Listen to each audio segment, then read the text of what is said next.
Hey there, race fans. It's race day top 5 with me, Frank 5. Atlanta Motor Speedway, one of the most fast racetracks on the circuit that can easily chew up the tires, but also provide some pretty exciting finishes.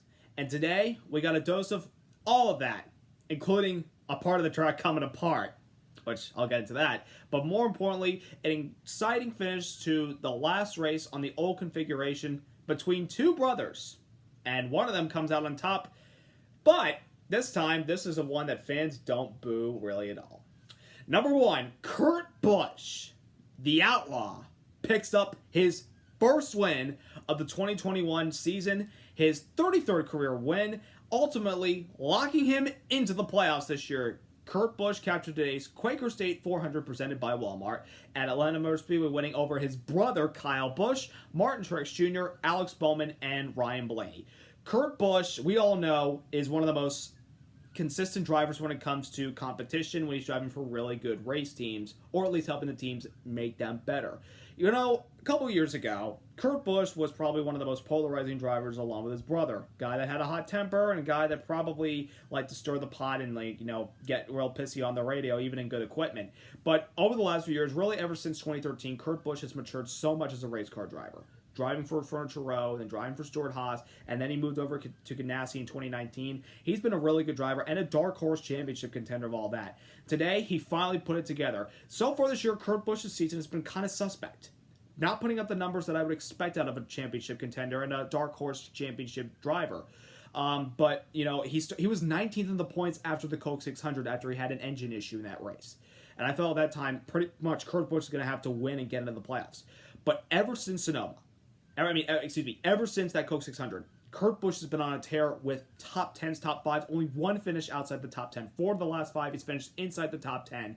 And with the news, of course, last week before 4th of July's race weekend at Road America, that Chip Ganassi is selling all of its assets at the conclusion of the season to Trackhouse Racing, who will acquire both their charters. We already know Daniel Suarez is one of the drivers. The other one is questionable. Kurt Busch is a candidate for that car, but he's also been rumored lately as a candidate for 2311 Racing with a second car as they try to expand. Denny Hamlin wants to get a second charter and expand to a second team, and Kurt Busch has so far been the main candidate for that car.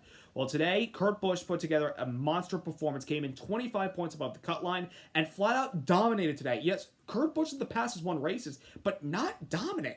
Today, we finally got to see him dominate a race in a long time and actually win the race. He led 144 laps, won stage 2, and had a very thrilling battle at the end with his brother Kyle Busch, because late in the race, they were catching his teammate Ross Chastain, who's also a candidate for that second car for Trackhouse Racing next year. They caught him, and Chastain held up Kyle Busch's line on the outside, and Kurt Busch was able to use that and run the bottom past his brother and held him off the best he possibly could those last few laps before Kyle's car started to lose the balance, and Kurt pulled away and was able to capture his first win of the season. Big for Kurt Busch, really big, and the fans were so happy when he won at the end, probably for two reasons. Because Kurt Busch has become a very likable driver the last few years, but it's also because he beat his brother, who's the most polarizing driver in the sport. But regardless, Kurt Busch was a fan favorite, and he said clearly, I want to be driving next year with this next-gen car, which most likely next year, if he gets a ride, will be the last time we ever see Kurt Busch behind the wheel, because he is 40-plus years old, and we don't know where his future is after that. Maybe TV, maybe something to, maybe he wanted to be a car owner for one of these teams and help them out. But regardless, Kurt Busch now has silenced everything with all the news about Ganassi. Is their first win of the season? Is this their last win ever as a NASCAR team before they merged into Trackhouse Racing? I don't know. I mean, Kurt Busch, the last time he had more than one win a season was 2015, and that year he didn't make the first three races because of issues off the track, with the Patricia Driscoll stuff, domestic abuse case. That's in the past, but Kurt Busch is in the playoffs now, and don't count him out to possibly make it to the championship 4. Because 4 out of the last 5 seasons, 4 of the last 6 seasons, my apologies, Kurt Busch has been in the round of 8 and has not yet made the championship 4. Is this finally year? Don't count out Kurt Busch. He is going to be a threat. And hey, his first win of the season is the last race with the gear engine paint scheme, and we don't know if he's ever going to run these colors again. It depends on where he goes next year, but regardless, big win for Kurt Busch today. Number 2, Kyle Busch, his brother, was very dominant in the first stage, captured stage 1, and it looked like he had the race under control until brother Kurt Busch caught him at the very end. And Kyle, in the last pit stop of the race, got the jump on his brother and looked like he was going to run away with the victory until he caught Ross Chastain, who's Kurt's teammate. And Chastain was trying to stay on the lead lap and battle for a top 20 spot. Kyle caught him at massive speed, and unfortunately Chastain was running his line because Kurt asked Chastain if I could have the bottom, and Chastain complied. And of course, he wants to try to stay in the lead lap because you don't know if you're going to get another caution, especially at Atlanta. If someone blows a tire, he could possibly stay in the lead lap and try to get up there and get a top 15 or top 10 finish if he made the right adjustments. But Kyle Busch got held behind. He did put a big challenge on his brother Kurt towards the end. But one of those laps, like the last 10 laps of the race, he got up so high in the wall where he'd been running the last few laps. He got up there a little high and actually brushed it a little bit, I think. And that cost him some time, and he fell behind to about 1.2 seconds. He was pretty upset about Ross Chastain's post-race interview, saying that's the kind of driver he is. I get why Kyle Busch. He is upset. He loves to win. Everyone wants to win, but not everybody can win. Somebody else is going to have to win at some point. And it was Kurt Busch's day. Kyle, he's had a really good season, and he's been very good. He had a great run in Atlanta early this year, and great run today, but just didn't capitalize the end. And to be quite honest, Kurt Busch had the better car today than Kyle. Doesn't say that Kyle couldn't win. I mean, if Kyle had held off Kurt or maybe gotten around him in those last few laps, then I think Kyle Busch could have won the race. But the better car won today, and Kyle will take a second place out. But he was very kind enough post-race to go in and congratulate his older brother. Now, both of them are going to be battling for a championship this year. But it was still a big weekend for Kyle Busch. He won his final Xfinity Series race on Saturday, capturing his 102nd win. And Kyle Busch said, when I get to 100 wins, I'm done. I'm never running Xfinity again unless if Joe Gibbs maybe needs me for a reserve role. So, with 102 wins, Kyle Busch is officially done the Xfinity Series. We can only hope. But still, Kyle Busch, great weekend for the whole team. And it'll still be a threat for the championship this year. Number 3, some of the big stars today had to overcome some things to try to get up there and battle for some solid results or the best results they possibly could. Third place, Martin Truex Jr., a guy that kind of been in a slump lately until he got a top 5 last week at a road course, which I'm not surprised because he runs well at those. Had a solid performance, the best performance I've seen of this team since Sonoma.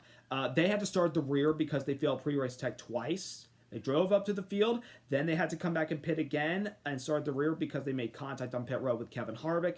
Then he had to go back up, and then he got held back again because I think he got a speeding penalty, but he worked his way back up to the front, and he was 4 seconds behind the Busch brothers at the very end. If we had maybe 10, 15 more laps out of the race, Truex Jr. could have caught those two with the traffic they were running into and the way they were battling for the win. But nonetheless, Martin Truex had a very solid day today. Ryan Blaney, the winner from the spring, got a 5th place finish out of today, which he admitted post-race he was pretty happy about because they weren't good at the beginning. They kind of struggled, but they kept working on the race car, making it better, and he got his way up into the top 5 at the very end. Georgia homeboy and the hometown favorite and the reigning Cup champ, Chase Elliott, came away with a 7th place finish today after he started on the pole based off of the qualifying format that we have for the races that aren't new or not some of the big time races like the Daytona 500 or the Coke 600. Started on the pole today, led the first few laps, and then fell back at a bad pit stop on the first stop of the day for the competition yellow and overshot the pits, had to back it up and restart in the mid-pack and had to battle his way through the field with a tight race car, and he ended up getting to the top 10 at the very last stage and ended up with a 7th place run. So I think the homeboy did a good job out of today. Brad Keselowski, 2-time Atlanta winner, came away with a top 10 today. Matt DiBenedetto, much needed result. He said post-race, this is the best that the team is at right now. This is the best we've gelled as an organization, and he got 2 back-to-back weeks of top 10 finishes for Matty D, so they're clicking at the right time. Hopefully it results in a win. And Kevin Harvick, 11th place Atlanta. Now that's something you don't ever hear. I mean, if somebody were to tell me Kevin Harvick finished 11th at Motor Speedway at Atlanta, I would have said, are you crazy? Are you joking with me? I mean, he started mid-pack because he didn't get a good result last week at Road America. He was really good on the long runs, but on short runs and the restarts, they weren't his forte. And the best he could muster out of there was 11th. That just shows you, he's still carrying the burden when it comes to Stewart Haas. Thank goodness after next weekend's race, they get a 2-week break to try to figure out what they could do to try to put punch their ticket to victory circle. So Harvick's got some work to do.